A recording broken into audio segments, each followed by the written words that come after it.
al Sfântului Duh. Amin. Dacă cerești părinți, iubiți credincioși, în Evanghelia care s-a citit astăzi la Sfânta Liturghie, ne este relatat ultimul drum pe care l-a săvârșit Mântuitorul Hristos din Galileea la Ierusalim, înainte de patima Lui, înainte de moartea Lui și de învierea Lui.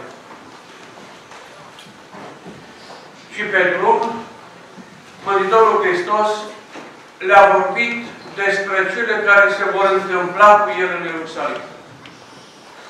Adică, cum va fi dat în mâinile păcătoșilor, se referă aici la romani, cum căpetenile preoților și cărturari, adică oamenii învățați ai legii Vechiului Testament, îl vor osândi la moarte, dar ține să le amintească că va muri, dar va învia a treia zi. Și pe când Mântuitorul Hristos le vorbea despre toate acestea, desigur trist, El îndreptându-se spre moarte, vine mama fiilor lui Zebedeu. Adică a doi dintre apostolii Domnului, e vorba de Iacov și de Ioan, se apropie de Mântuitorul Hristos și îi spune, uite, îți cer ceva de la tine.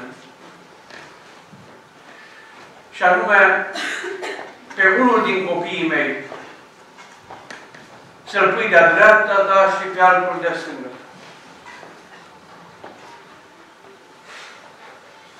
Ea crezând că Mântuitorul Hristos va întemeia la Ierusalim împărăția cea mesianică așteptată de iudei. Dar nu o împărăție spirituală, ci o împărăție lumească care se elibereze de sub stăpânirea romană. Și Evanghelistul Marcu consemnează următorul episod în care vin cei doi copii, cei doi frați, Iacov și Ioan, la Iisus și cer același lucru. Deci mai întâi vine mama lor, cu siguranță o refuze, evangeliștii nu registrează discuția cu mama lor, probabil mama lor le-a spus, n-am primit niciun răspuns, și atunci vin cei doi ucenici și spun același lucru lui Iisus, uite, învățătorule, avem o rugăminte, vrem să ne faci ceea ce îți vom cer. Și Mântuitorul Hristos îi întreabă, ce vreți să vă fac? Și ei îi spun, dă-ne nouă să ședem unul de-a dreapta și altul de-a stânga în împărăția ta. Adică ce căutau ei? Locurile de mărire și de slavă în împărăția lui Iisus. Neînțelegând nici ei că Mântuitorul nu urma să întemeieze o împărăție lumească, pământească la Ierusalim, ci una spirituală, cerească, din care și noi facem parte. Dar Mântuitorul Hristos ține să le spună, primul rând, le spune, nu știți ce cereți. Și le pune o întrebare. Voi oare puteți să beți paharul pe care îl beau eu și să vă botezați cu botezul cu care eu mă botez? Despre ce pahar este vorba? Despre paharul amar al patimii, al suferinței lui Iisus, a jertfei Lui, a morții Lui pe cruce. Și despre ce botez este vorba? Despre botezul sângelui, pentru că primii creștini care n-apucau să se boteze, dar care își dădeau viața pentru Iisus Hristos, Biserica a înțeles sângele lor vărsat ca un botez al sângelui. Și că în virtutea acestui botez al sângelui, adică al morților, ei vor avea parte ca și cum ar fi botezați de Mântuitorul Hristos. Și cei doi apostoli spun, da, putem și să ne botezăm și să bem paharul. Nu știu dacă ei au înțeles atunci despre ce botez și despre ce pahar este vorba. Cu siguranță nu, nici într-un caz despre patima lui Iisus. Și atunci Mântuitorul Hristos le spune, așa este, veți bea paharul meu, o să vă botezați cu botezul meu, dar a da cuiva să stea de-a dreapta și de-a stânga mea, nu este al meu, ci al Tatălui meu pentru cei care s-a pregătit. Iubiții mei, această Evanghelie necesită multe explicații, de aceea asupra câtorva lucruri am să mă opresc. Poate acum, ascultând ceea ce v-am citit, veți spune cum locurile din Împărăția lui Dumnezeu, locul nostru de lângă Iisus, este rezervat de către Dumnezeu anumitor oameni, numai, spune, decât pentru cei care s-au pregătit. Cum trebuie să înțelegem acest text? Iubiții mei, nimic nu e rezervat pentru niciunul dintre noi. Dar Mântuitorul spune, pentru cei care îl acceptă pe Iisus, pentru cei care se pregătesc pentru comuniunea veșnică cu Iisus, pentru aceea Tatăl cel Ceresc a pregătit un loc pentru ei lângă Fiul Său. Așa trebuie înțeles aceste cuvinte. Dar, după ce are acest dialog cu cei doi ucenici, dialog înțeles sau nu, mai mult sau mai puțin de cei doi ucenici, își continuă drumul, pe cum este important. Ceilalți apostoli, ceilalți 10, s-au supărat pe cei doi colegi de-ai lor, pe fiul lui Zebedeu.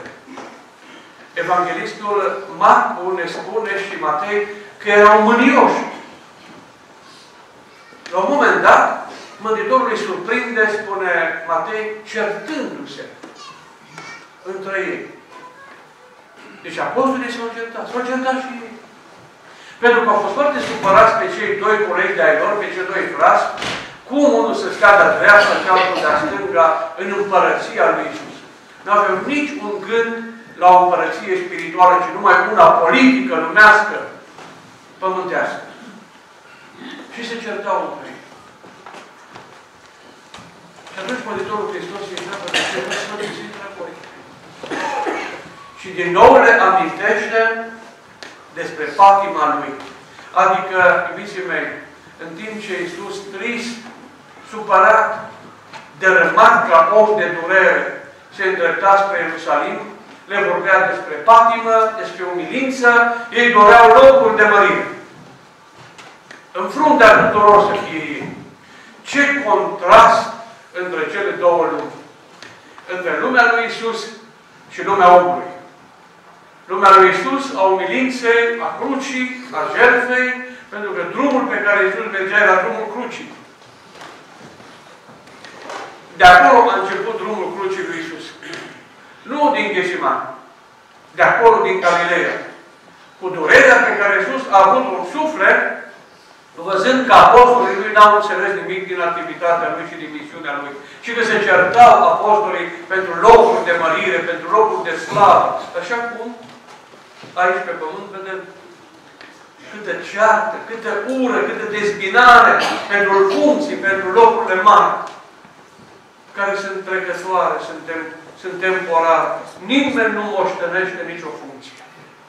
Și rămân în urmă certuri și dezbinări și vrajbe pentru toată viața de multe ori între cei care se luptă pentru funcții. Și din prietenii și colegii cei mai buni devin a doua zi dușmanii de moarte ai celuilalt. Și asta este perspectiva omului iubiți credincioși, nu perspectiva lui Dumnezeu. Ei, această perspectivă a omului a fost și între apostoli. Și Iisus a fost supărat. Și lasă, încearcă. Și ajung la Ierusalim. Și acolo Iisus încearcă să le explice ceea ce ei n-au înțeles. Și în foișorul acela al cinei cele de taine, unde Iisus instituie Sfânta Euharistie, face Iisus un gest cu totul aparte. Și v-aș ruga la acest gest al lui Iisus să fiți cu luare minte puțin. Ia un vas cu apă.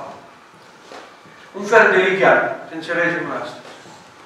Pune apă în el, se încinge cu un ștergar, un prosop,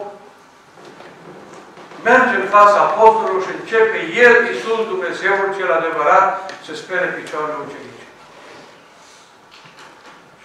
dar Petru spune, nu, mie să nu-mi speli picioare. Dacă nu te spăl, n-ai parte de mine. Și spală acolo Iisus, Dumnezeul cel adevărat, picioarele prăfuite și obosite ale ucenicilor lui. După ce le spală picioarele, intră. Lucrul acesta este consemnat numai de Evanghelistul Ioan, în capitolul 13. Numai el consemnează dintre toți evangeliștii acest episod al spălării picioarelor. Și le spune așa. De fapt, iubiții mei, gestul lui Iisus de spălarea picioarelor are două semnificații. Semnificația teologică n-au înțeles-o apostolii și nici eu n-am să mă opresc asupra ei, pentru că nu este foarte ușor de înțeles, dar cealaltă semnificație am să vă dezvălui și am să insist puțin asupra ei. După ce le-a spălat picioarele, Iisus îi întreabă: înțelegeți voi ce v-am făcut eu? Pentru că el știu că n-au înțeles. Și atunci le spune așa: voi mă numiți pe mine învățătorul, adică rabii. Învățătorul Israel era cel mai respectat pentru că el interpreta legea, era ceea ce înțelegem noi astăzi, preotul din fruntea comunității. Și spune, voi pe mine mă numiți învățătorul, și foarte important, spune și Domnul, adică Kyrios în limba greacă, acest cuvânt tradus cu Domnul însemna Dumnezeu. Numele acesta era dat numai Domnului Dumnezeu din cer. Dumnezeului celui adevărat. Și Iisus le spune așa: voi mă numiți supremul învățător și mă numiți și Dumnezeu, Domnul vostru. Și auziți ce spune mai departe. Și bine ziceți că eu sunt. Adică voi aveți dreptate, mă numiți bine și învățătorul și Dumnezeu, pentru că sunt și învățătorul și Dumnezeu. Aici aveți dreptate. Și acum, iată ce urmează. Deci dacă eu, Domnul și învățătorul, v-am spălat în vouă picioarele, și voi sunteți datori ca să vă spălați picioarele lui altul. Nu e neapărat nevoie că trebuie, nu lasă să se refere Iisus, să luăm un lighean cu apă și să spălăm picioarele celor de lângă noi, nu? Ci supremul act de umilință și de slujire și de dragoste al lui Iisus trebuie să-L arătăm și noi până a fi capabili, până în acel loc să ne înjosim de a spăla picioarele celui de lângă noi. Și spune mai departe Iisus: când veți ști acestea, veți fi fericiți dacă le veți face. Dar pe cale, supărat fiind când ei se certau pentru locurile de mărire, Iisus le mai spune ceva. Le explică. Supărat fiind. Vă citesc acum din Evanghelia după Marcu, din capitolul 10. Iată ce spune. Vreau să vă spun vouă că cei care se socotesc cărmuitori ai neamurilor domnesc peste ele și cei mai mari le stăpânesc.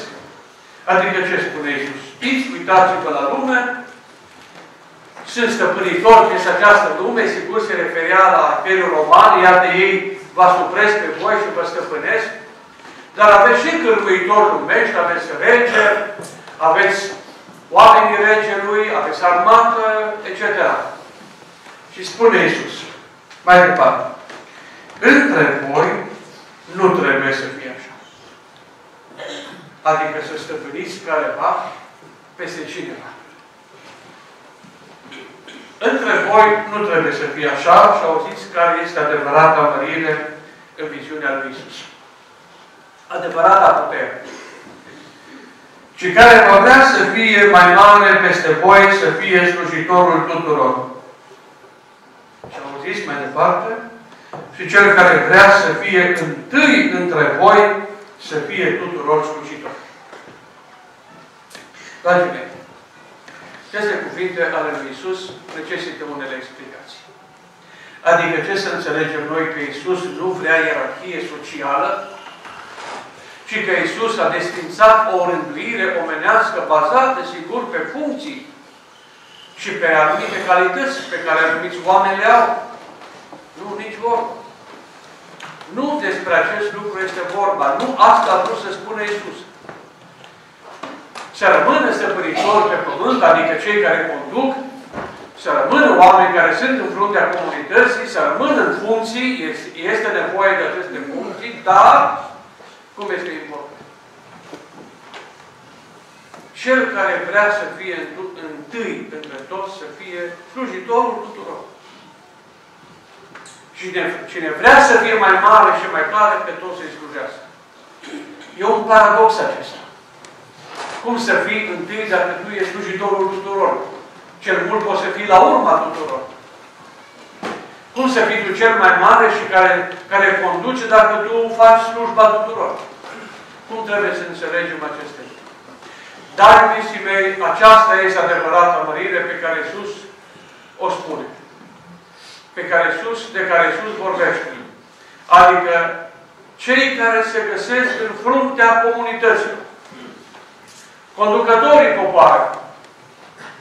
Cei care se găsesc în fruntea obștilor creștine, ierarhii, cei care se găsesc în fruntea comunităților rurale și urbane, ceea ce noi numim astăzi primarii, prefecție și așa mai departe.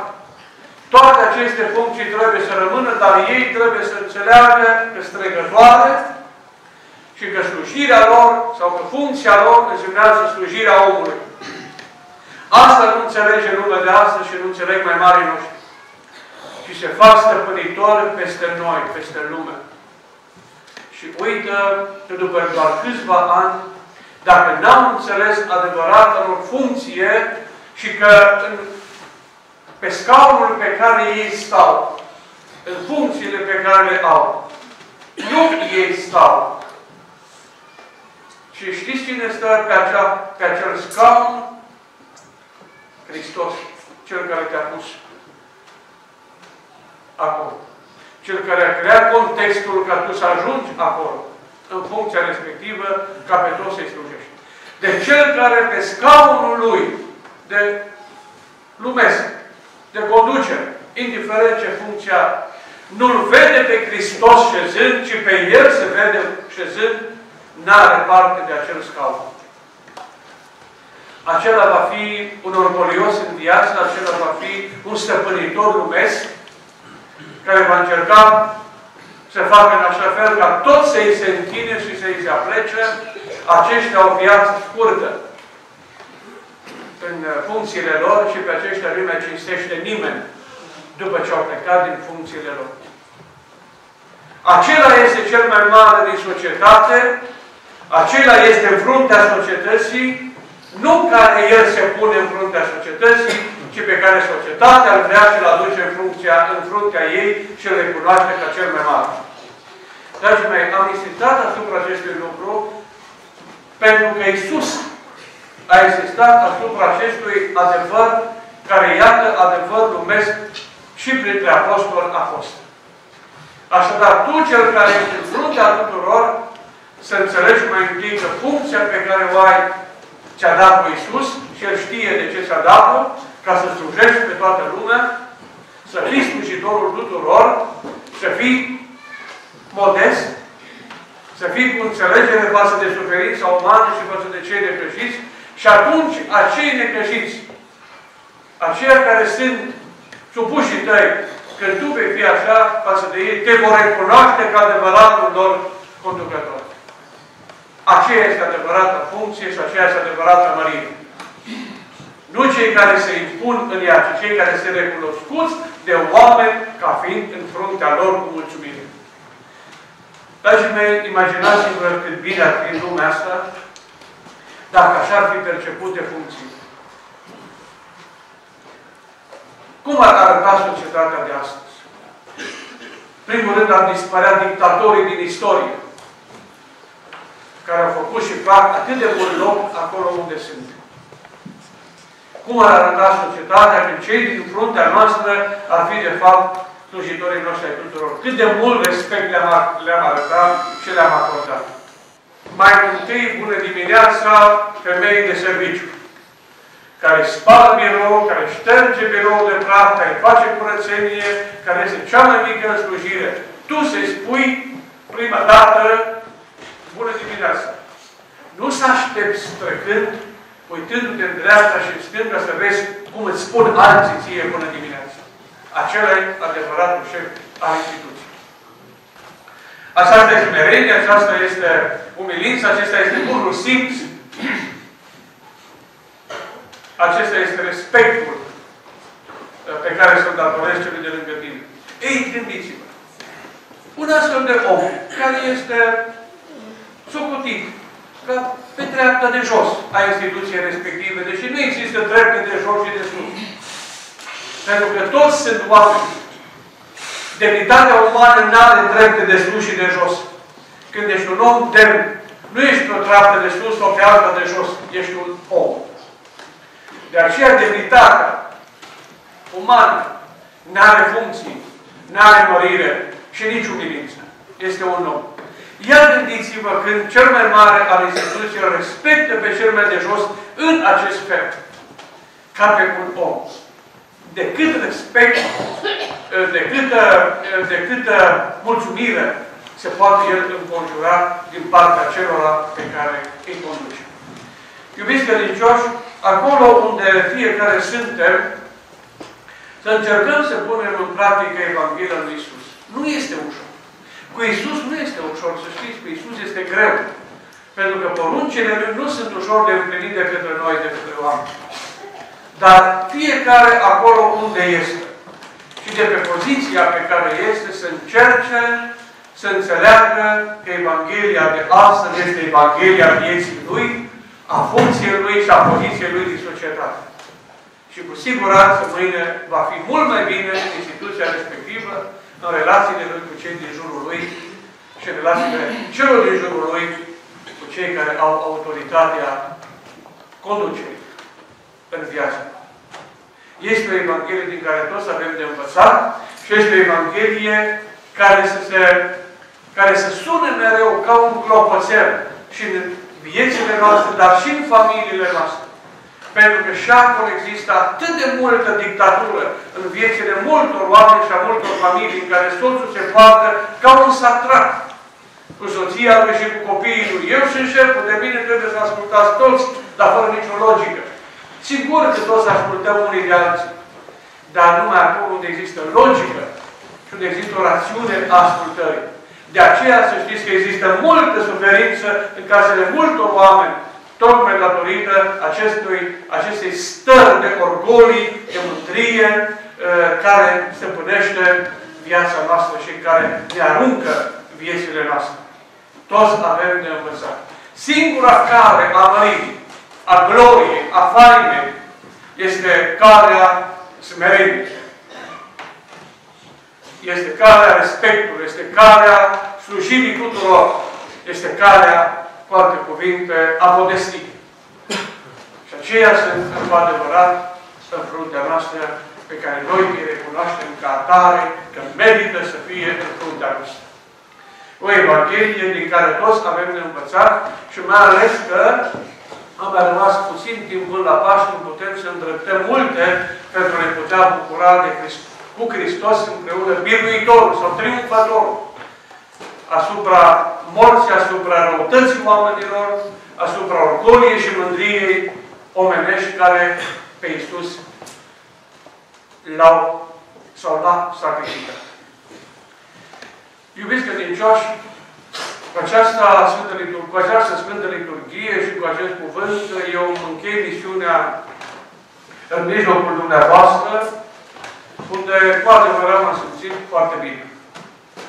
Și ieri a fost o adevărată sărbătoare în satul dumneavoastră, astăzi la fel de mare sărbătoare prin Sfânta Liturghie pe care am slujit-o aici, împreună cu Părintele dumneavoastră, Părintele Bogdan, și cu Părintele Tarța, Vasile, un fost student al meu, de altfel și soția lui. Am aflat acum că a fost și ea studentă de-a mea. E o mare bucurie pentru mine să mă întâlnesc pe unde merg și tot mai mult mă întâlnesc și slujesc cu foștii mei studenți. Iar în mijlocul dumneavoastră, aici, alți doi studenți de-ai mei, Ionuț Martău, dacă bine rețin, și conducătorul corului dumneavoastră, Matei, dacă bine am reținut și acest nume. Mă mândresc cu adevărat cu acești foști studenți, văzând, iată ce fac și ce înseamnă ei în fruntea comunităților dumneavoastră. Eu realmente am trăit astăzi, îi spuneam părintelui dumneavoastră Bogdan în altar, ca și la Cluj, eu student la catedrală, de-a mulți, nici nu știu de când. Fiind acolo preot la catedrală și la catedrală. Și astăzi am simțit că este liturghia de un corp atât mai mult de apreciat cu cât nu sunt veleități aici muzicale.